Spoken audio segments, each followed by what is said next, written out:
Good, so call her till you come. Shift her all the way into touch. That's awesome we did this whole video with a poop bag in the background.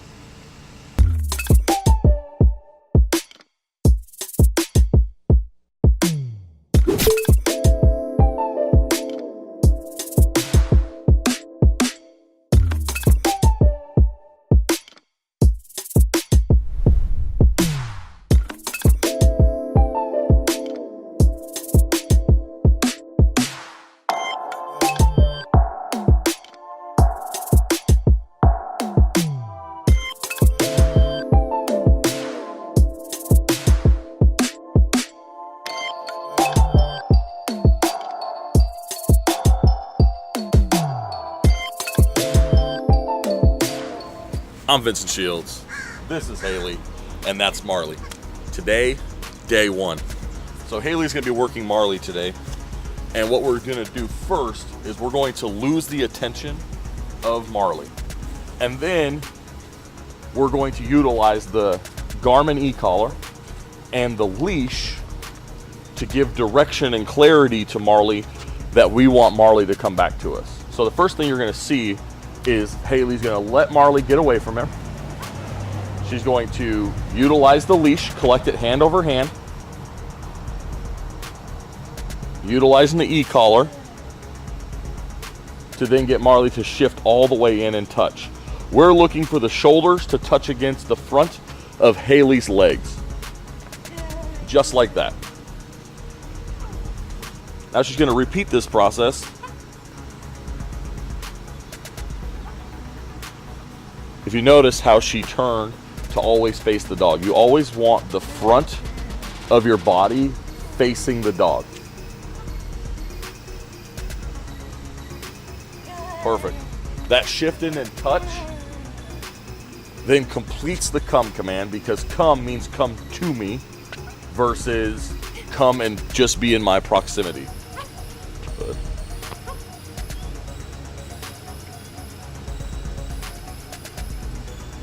Good, praise her. Good. Good, so how she's following you like that is perfect. That's what we're looking for. So good, counter either way, perfect. Bring her with you with the remote, button. As you make that turn, you need to be on that remote, okay? Good, so come to a stop, get her to shift in and touch. Perfect, break, move her around. Good. Pretty good for day one with her. She's pretty good. Good job, Don.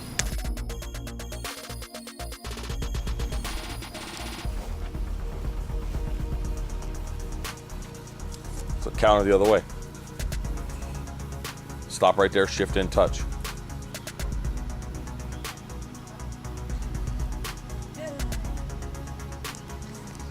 Good, break, move her around. So the great thing about the system that we use is we get to work multiple things at once, right? So she won't stay with you while walking the line. Guess what you get to work now? Step behind process, right? She bites the leash, you now get to work on off command. The great thing about utilizing an attention-based system is you get to work multiple things at once versus using, let's say, treats, right? So if you're utilizing treats, you normally spend a very long time trying to train the dog to do one certain thing. And then every time they do it, you pay them with the treat. That's why treat training isn't always the best option, because you're always gonna have a distraction that outweighs the value of the treat. Good, stop, have her shift in and touch, utilizing the remote. You should be able to do it by now with the remote. Perfect. Did you need to use the leash? Nope. All right, because the dog is becoming electronically literate. And what we mean by that, the dog understands the verbal, the physical, and the stimulation intertwined together, so the dog is able to do what it is that we're asking the dog to do without you having to use the leash, right? The leash is just there in the very beginning to develop clarity, right? If I were to tell you, hey, fly this plane, but I don't give you a manual and I don't teach you how to do it, you're gonna be lost, right? You need that hands-on experience as well, and that's why that leash is that clarity, that direction for the dog. So now that she's following you, drop the leash. Good, counter, bring her with you, perfect. Stop right there, crouch down. And the reason you're crouching down is to be a little bit more inviting to the dog, right? Good, praise her, Perfect, stand up, off.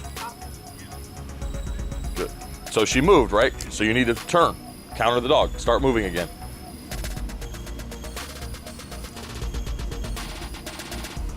Good, so now what I want you to do, go ahead, counter again. Ah. Stop her from scratching. Good, move. All right, so kind of just a recap here.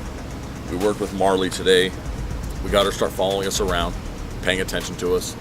We got her on the step behind process where we step behind the dog, get the dog's attention, bring the dog back to us, shift the dog into touch. We also work the walk the line, right? That's the beginning parts of heel, getting the dog to actually start to follow us around, make a few counters on the dog, get the dog shift into touch.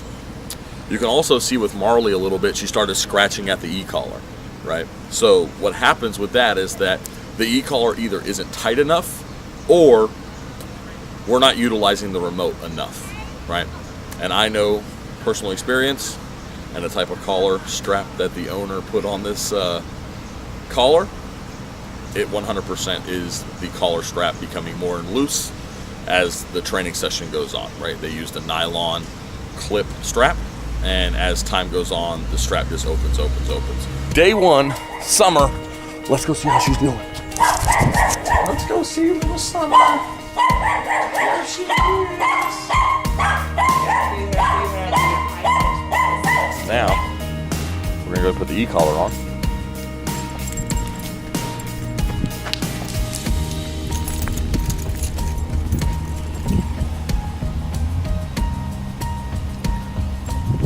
Get them big old fluffy ears out of the way.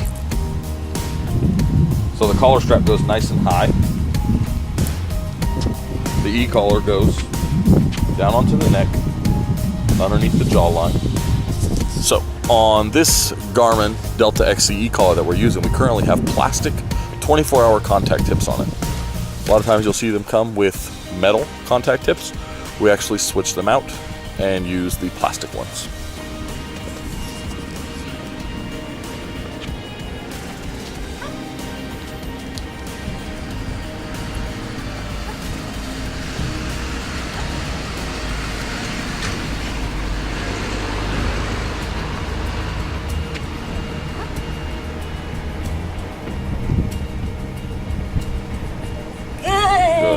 And so what did you just do right there? She came in and touched her shoulder to my... Good. And so what does the break command mean? Be a dog. Be a dog, right? Do you. You do you. The dog is free to do what it chooses to do at that point in time, right? Free dog.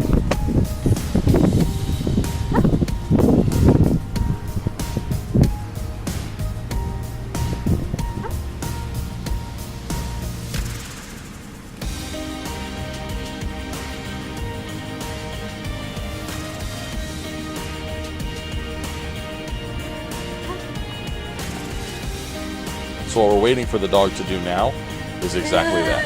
Shift in and touch. But you see how she then bounced off you like a slinky? You need to make sure that you hold her there. Okay. Good. So she's distracted, right? Wanting to go home.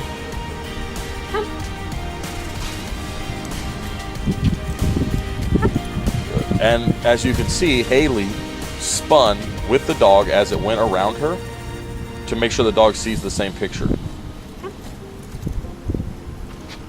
So what I want you to do is you're putting leash tension vertical. You need to put leash tension horizontal to get the dog to shift in. Seems like the collar pressure's high enough, but she's not really. It's all right. You just got to match distraction with collar pressure. Perfect. You had it when you let it go. Good. Break, move her around.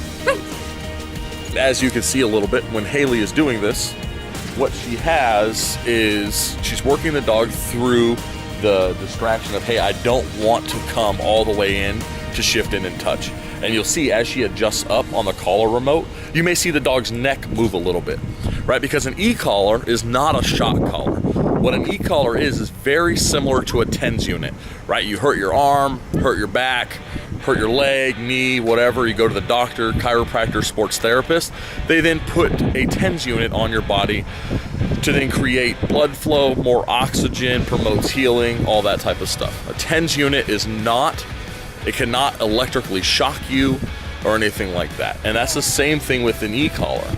An e-collar cannot burn you, electrically shock you, or anything like that. But you will see sometimes some of the muscles in the neck move, which is fine, right? It's not hurting the dog whatsoever.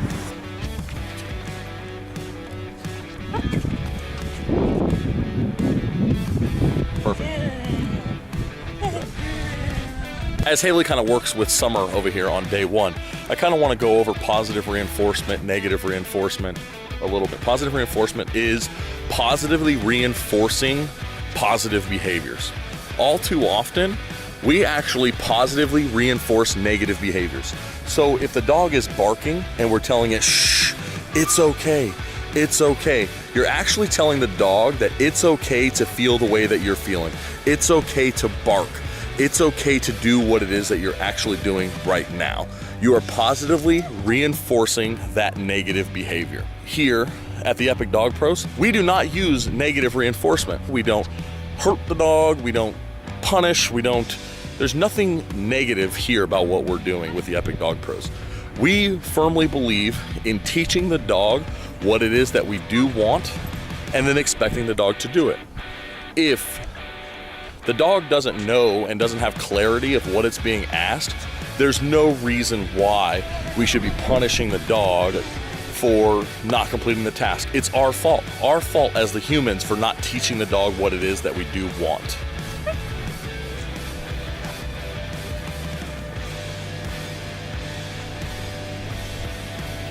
Good, go back the other way. See how you're able to just kind of step into the walk the line method? Yeah. Good, so turn around, stop, shift her into touch. Come down a little bit and collar.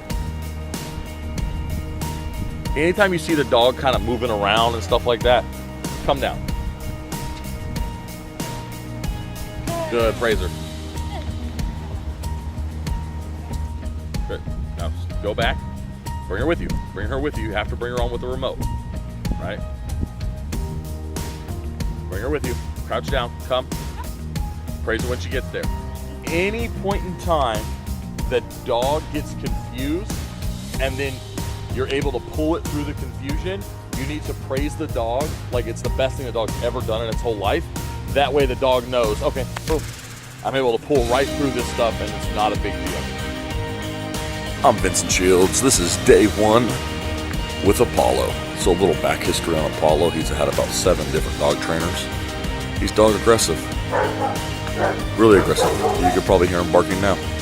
So I'm going to show you guys the good, the bad, the ugly. I'm going to show you guys everything. We're not going to censor anything out, right? So any of the aggression, all that stuff, you guys are going to see it. Let's go meet Apollo. It's me. I know, Apollo, I hear you. Apollo! Crazy? You're not gonna eat it. I know you. Nice. What's up, crazy boy?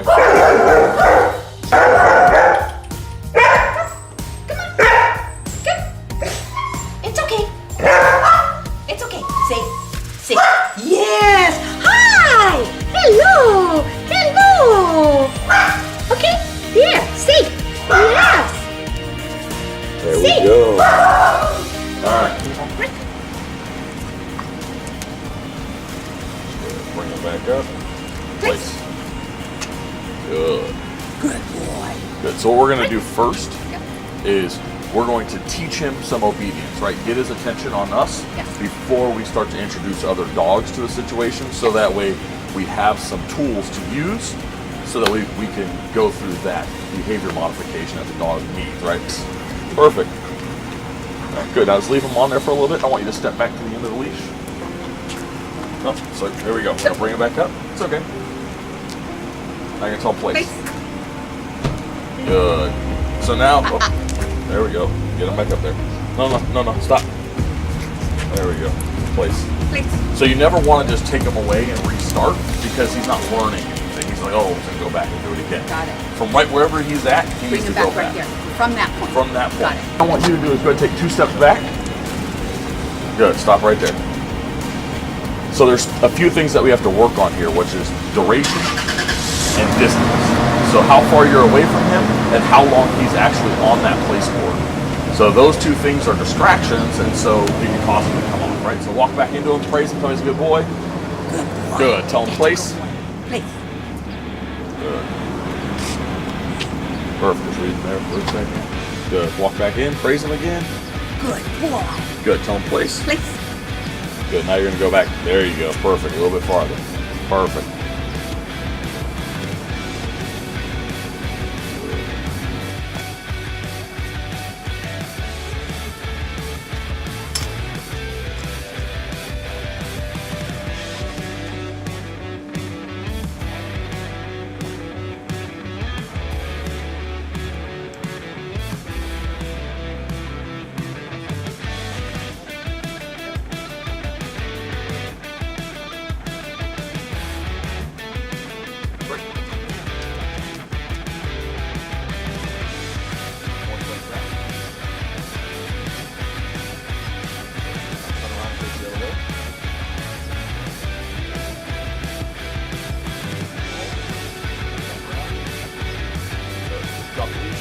Walk up, praise.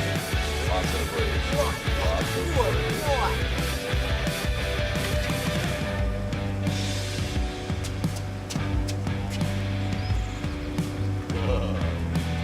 Good. Walk back up to him. Good, good. Come on back.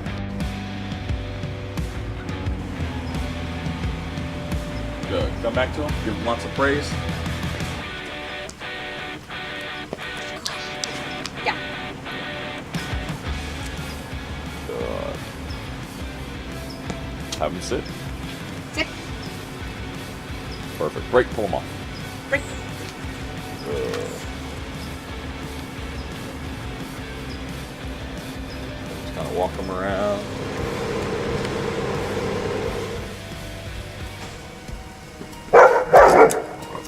Place. Place. Back up there. Place. Place.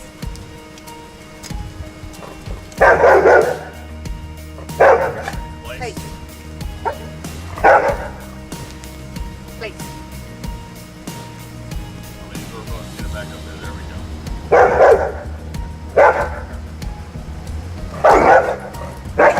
Place.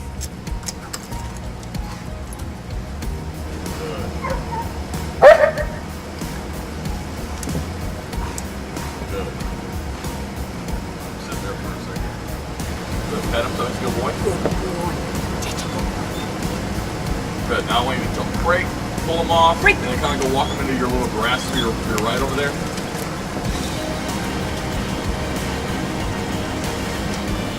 And so what we're going to use off for is for the dog to look away from this dog. Okay? So he should be on his He place. should stay on place. Got it. Off is just the attention must stop. So see how he's focused over Yes. here? I want you to tell him off. The second that he looks away, you're going to praise him. Okay, go ahead. Up. Good. Praise him. Yes. Good boy. Good. Break, pull him off. Break. Good. Bring him right back up there. Place. Place. Place.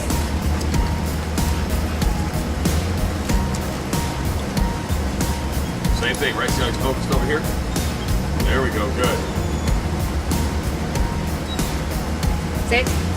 Up. Up. Yes. Now, Up.